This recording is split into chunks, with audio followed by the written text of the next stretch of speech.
October 3, 1993. Flying over Mogadishu, Somalia, Chief Warrant Officer Cliff Elvis Wolcott held his Black Hawk helicopter steady at 70 feet, rotors beating the air as Rangers fast-roped to the street below. They'd done this 6 times before. Drop in, seize the targets, lift out within 30 minutes. Task Force Ranger was made up of Night Stalkers, Delta operators, and the most advanced helicopters in the world. They faced rebels with AK-47s and pickup trucks, but the Somalis had a trick up their sleeve. As he hovered over the target, Wolcott heard a whoosh cutting through the air. A rocket-propelled grenade slammed into his tail section. Alarms shrieked. Hydraulic fluid sprayed across the windscreen. The Black Hawk spun violently, and the city became a blur. After the crash, hundreds of militiamen poured into the streets, more RPGs already on their shoulders. Task Force Ranger had planned for a half-hour mission, but now they fought to survive one of the worst military disasters in American history. In 1991, Somalia, a small country on the eastern coast of Africa across from Saudi Arabia, collapsed into civil war when rival clans overthrew dictator Mohammed Siad Barre and began fighting each other for power over the nation. By the following year, with the destruction and despair at an all-time high, President George H.W. Bush, nearing the end of his term in office, ordered 25,000 American troops to secure food deliveries. In December 1992, United States Marines waded through the surf at Mogadishu, the capital city, for the seemingly simple Operation Restore Hope: secure the airport, protect food shipments from armed gangs, and feed the population. Though the Marines met no resistance that morning, and C-130 Hercules transport planes soon began landing with grain and medical supplies, the warlords who controlled Somalia's interior had other plans. By the time the new year rolled by, convoys were being ambushed, their cargo stolen and distributed only to militia fighters, most of whom followed the orders of General Mohammed Farah Aidid, who wanted to use starvation as a weapon to maintain his growing status. On June 5, 1993, Pakistani soldiers serving under United Nations command were inspecting a weapons storage site when Soviet-manufactured weapons erupted from surrounding rooftops, ending the lives of 24 peacekeepers. All evidence pointed to Aidid as the architect, backed by his political and military organization, the Somali National Alliance, causing Admiral Jonathan Howe, the UN Special Representative for Somalia, to place a $25,000 bounty on the warlord. For their part, Washington responded by launching Operation Gothic Serpent, assembling Task Force Ranger, a special operations unit built specifically to hunt Aidid in the urban maze of Mogadishu. Arriving on August 26, 1993, Task Force Ranger turned the international airport into a fortified base of operations. The force consisted of Army Rangers, operators from Delta Force, and most crucially, pilots and crew from the Night Stalkers of the 160th Special Operations Aviation Regiment. With them came 19 aircraft, MH-60 Black Hawk helicopters for troop insertion, MH-6 Little Bird scout helicopters for observation and sniper support, and AH-6 Little Bird gunships armed with miniguns and rockets. Task Force Ranger immediately began launching nighttime raids on suspected hideouts, targeting buildings where informants claimed Aidid or his lieutenants might be meeting.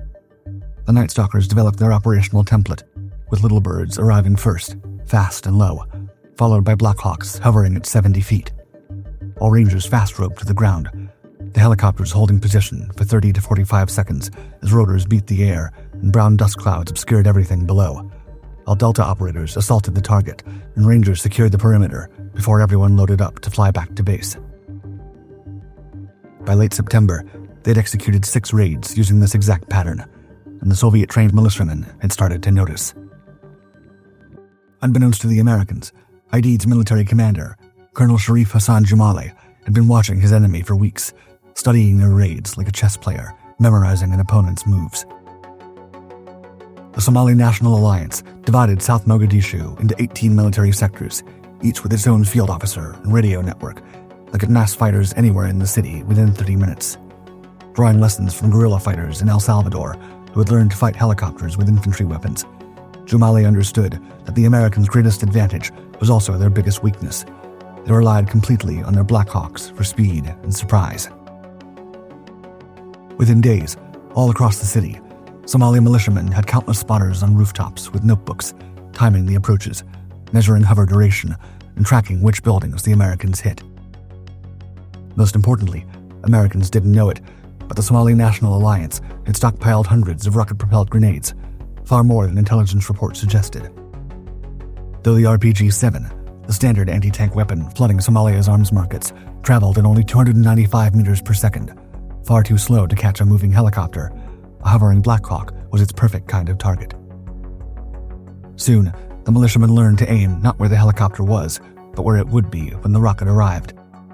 These experienced urban fighters, who had already survived months of civil war in Mogadishu's streets and lived to tell the tale, were all eagerly waiting for their chance to trap the Americans in exactly the kind of fight they wanted to avoid.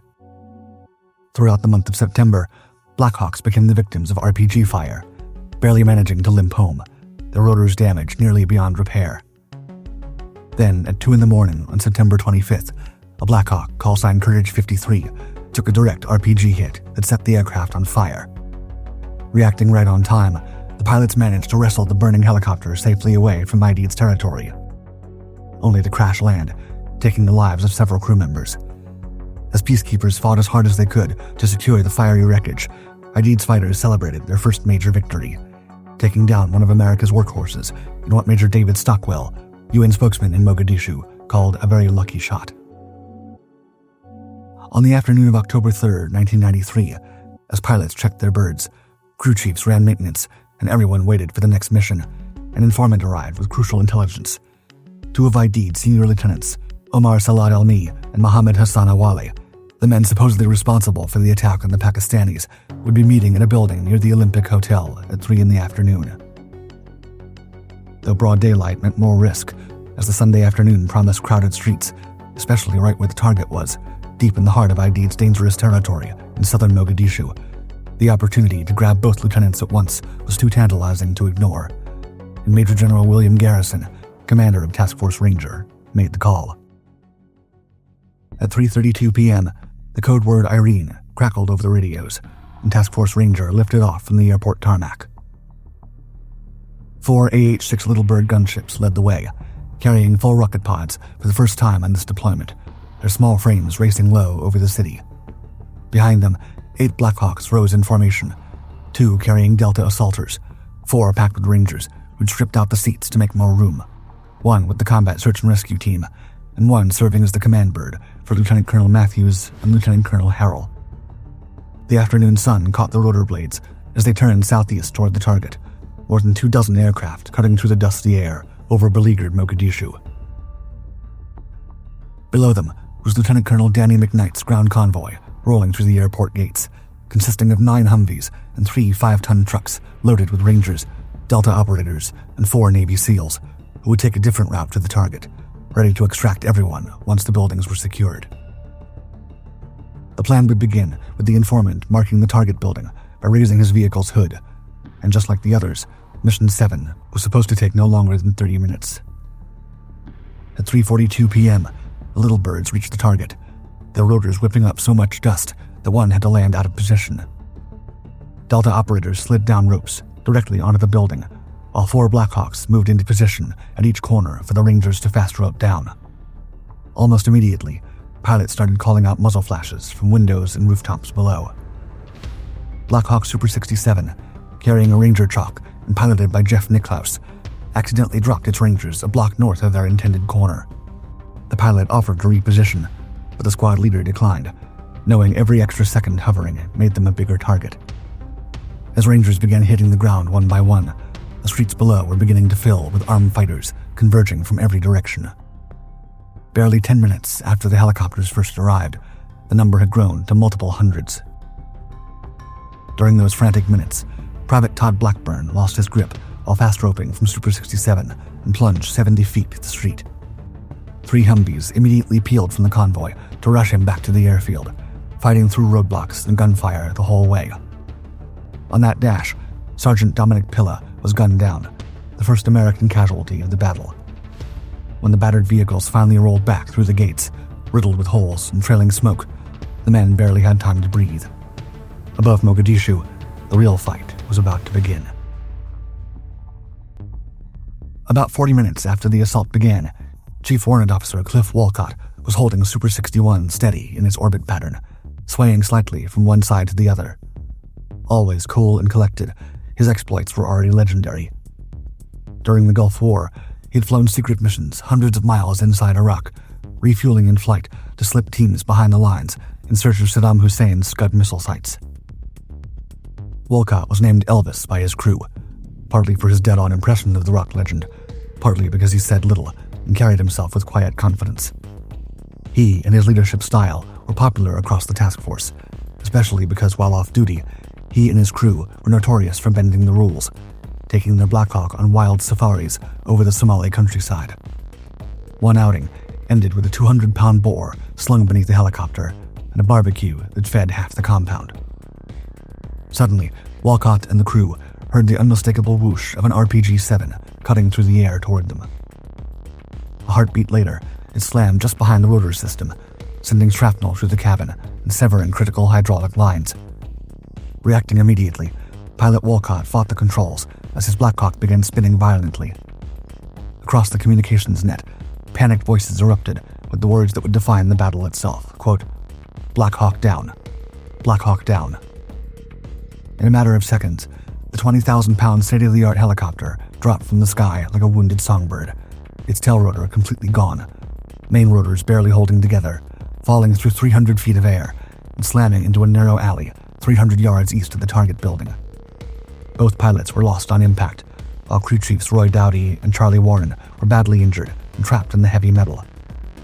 Two Delta snipers riding in the back, Daniel Bush and Jim Smith, somehow walked away from the wreck and immediately set up defensive positions, covering the alley and nearby approaches, knowing full well what was coming.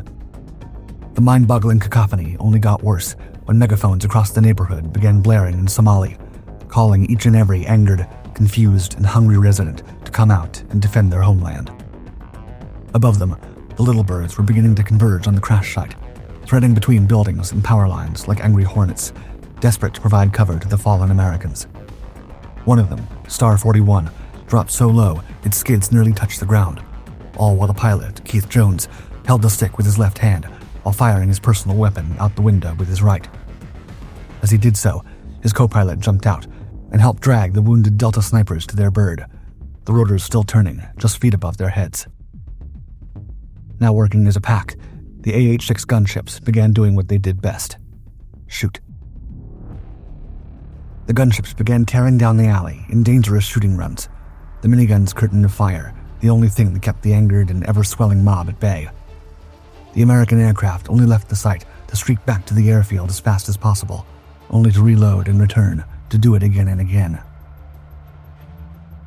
Black Hawk Super 68 arrived carrying the combat search and rescue team, 15 men, led by Delta Captain Bell Coultrup, hovering over the crash site as they fast-roped down into the chaos. Just as the last 2 men were sliding down, another RPG exploded against the rotor system. With the main blades nearly severed, the pilots had no choice but to escape. The damaged Black Hawk lurching sideways as hydraulic fluid sprayed across the windscreen and onto the buildings below, somehow keeping it airborne long enough to limp back toward the airport, leaving the rescue team stranded at the crash site. From there, Coultrup's men found both pilots beyond help and pulled the wounded crews from the wreckage, dragging them to a nearby courtyard where they stacked Kevlar plates from the destroyed helicopter into makeshift walls. Now, a total of 15 Americans were trapped and surrounded on the ground. And somewhere above them, circling in the dust and smoke, Chief Warrant Officer Mike Durant's Black Hawk Super 64 had just moved into position to take Super 61's place. Unlike Elvis, Pilot Durant was much more of a perfectionist.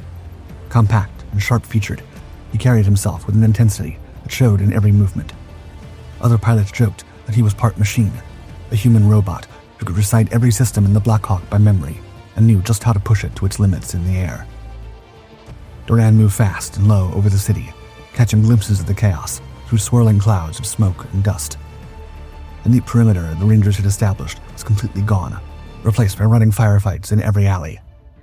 He could see columns of Rangers moving toward the crash site, exchanging fire with hundreds of Somalis converging from every direction, but the downed Black Hawk itself was hidden between buildings.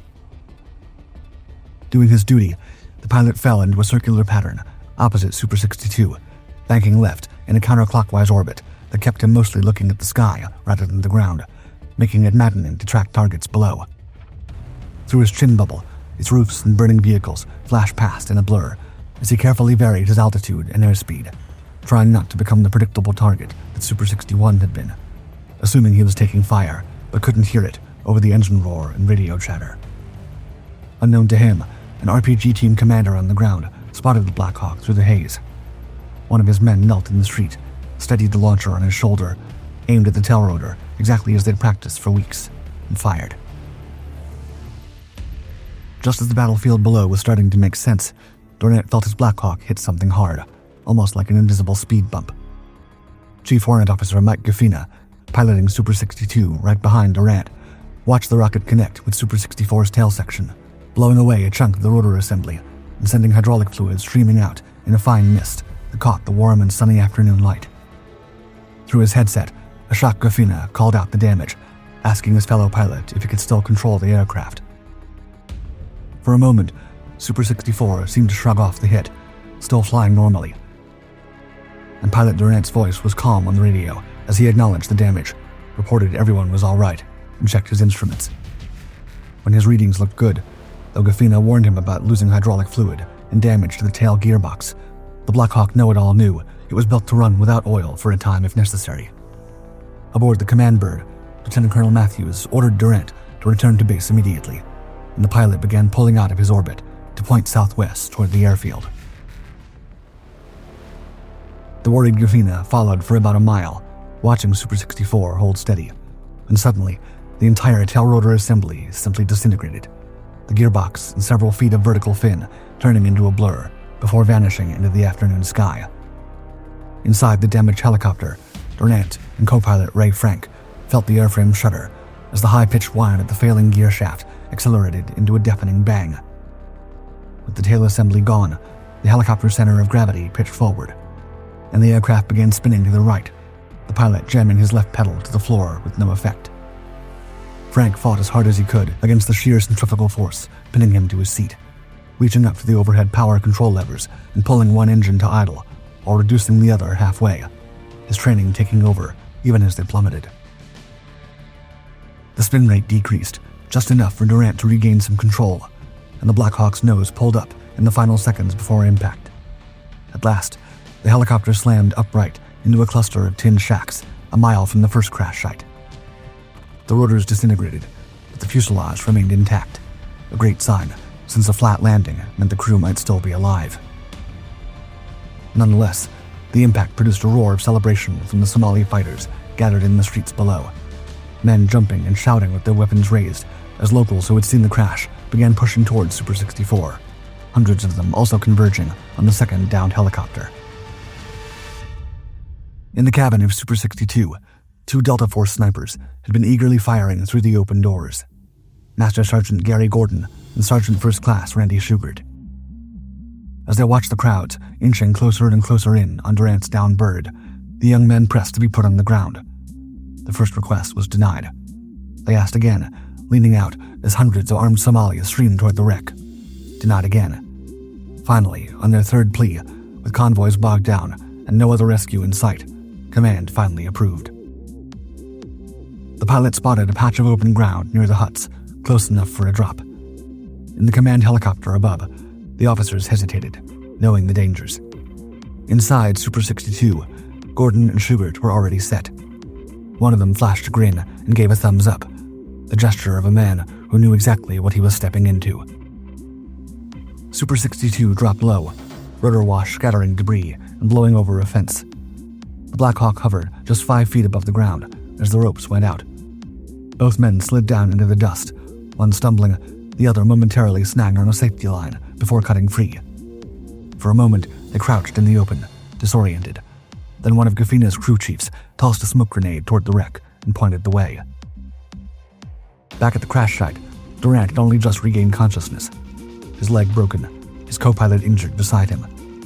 He looked up through the shattered windshield and suddenly saw the two operators standing there. Calmly, they lifted him out of the cockpit and set him against a wall, then pulled his crew chiefs from the wreckage and began building a perimeter. Durant assumed they were the first of a larger rescue team. However, As ground forces at the airport tried desperately to reach both crash sites, a Ranger convoy made it less than a mile before losing 2 Humvees and retreating under fire. Minutes later, the Quick Reaction Force tried to break through, but ran straight into coordinated ambushes, burning through thousands of rounds just to make it back alive. The Somali militia had sealed every route through the city. It would take 9 more hours before any ground forces reached the trapped Americans. Gofina circled in his damaged bird, watching the crowd grow larger with each orbit. RPG smoke trails clawed upward, while little birds skimmed the rooftops with co-pilots firing rifles out the doors, and the radio was filled with overlapping warnings. With no way to hold position any longer, Gofina pulled off and managed to nurse his helicopter back toward the airfield, leaving only the 2 Delta snipers on the ground. Gordon and Shugart fought on as the crew closed in, trading fire from the wreck and shifting positions to cover every approach. Gordon went down in the exchange, leaving Shugart to press forward alone. He shoved his CAR-15 into Durant's hands, then stepped around the nose of the Blackhawk, firing in measured bursts that kept the mob at bay for precious minutes, until at last he too was overpowered. Their stand together would be posthumously recognized with the Medal of Honor. Above Mogadishu, the fight stretched on as the sun began to sink over the coastal city. Little birds never stopped moving, their pilots and co-pilots taking turns leaning out with the rifles to hit fighters too close for rockets. Eager to help, Black Hawk Super 66 roared in low over the streets, its crew pushing through a storm of gunfire to drop boxes of water, ammunition, and medical kits into the courtyard where Rangers and Delta operators had holed up. Bullets snapped through the fuselage, and an RPG tore across its tail, but the crew held steady long enough for the supplies to fall. Unable to land, they pulled away with their helicopter leaking fluid and shaking, somehow coaxing it back to the airport after one of the most daring fights of the war. On the ground, the situation grew worse. The wounded were stacked inside houses, and the rest of the force fought room by room. Though Gordon and Shugart's stand bought them precious minutes, the mob eventually pushed in and dragged Durant from the wreck, badly beaten and taken captive. Through the night, efforts to reach the trapped men stalled. Convoys were turned back again and again at roadblocks and ambushes, RPGs striking from every side street. Finally, near midnight, a relief column began to form at the port. American infantry from the 10th Mountain Division, Pakistani tanks, Malaysian armored carriers, and the remnants of Task Force Ranger. At the same time, helicopters overhead widened their coverage, firing to keep the corridors open as the ground force fought forward. Just past 2 a.m. on October 4th, an armored column broke through to the Rangers around Super 61. Hours later, just before dawn, the last bodies were recovered from the wreckage, and the order came to move. Exhausted men stumbled out of their defensive positions and began the long trek north. Some crammed into armored carriers, others ran alongside, using the hulks as cover. At last light, the convoy reached the Pakistani stadium. Survivors climbed down from the vehicles and fell into the dirt, the Battle of Mogadishu finally at an end. Operation Gothic Serpent, and the incident since popularized as the Black Hawk Down. Though the mission's targets had been seized, this Pyrrhic victory was at a cost unmatched since Vietnam. 18 Americans lost and more than 70 wounded, including the pilots and crew of both Black Hawks and the 2 Delta snipers who had fought beside Durant. Durant himself was in enemy hands, abused and paraded before cameras, his captivity lasting 11 days before quiet negotiations secured his release. Back home, horrifying images of Americans dragged through Mogadishu's streets shocked the public and could not be forgotten. The nation that had once rallied to feed Somalia now questioned why its soldiers were falling in its capital.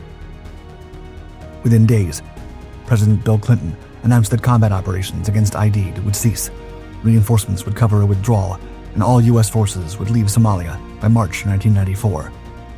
The entire mission, from Task Force Ranger's arrival in late August to the last fight out, lasted just 6 weeks.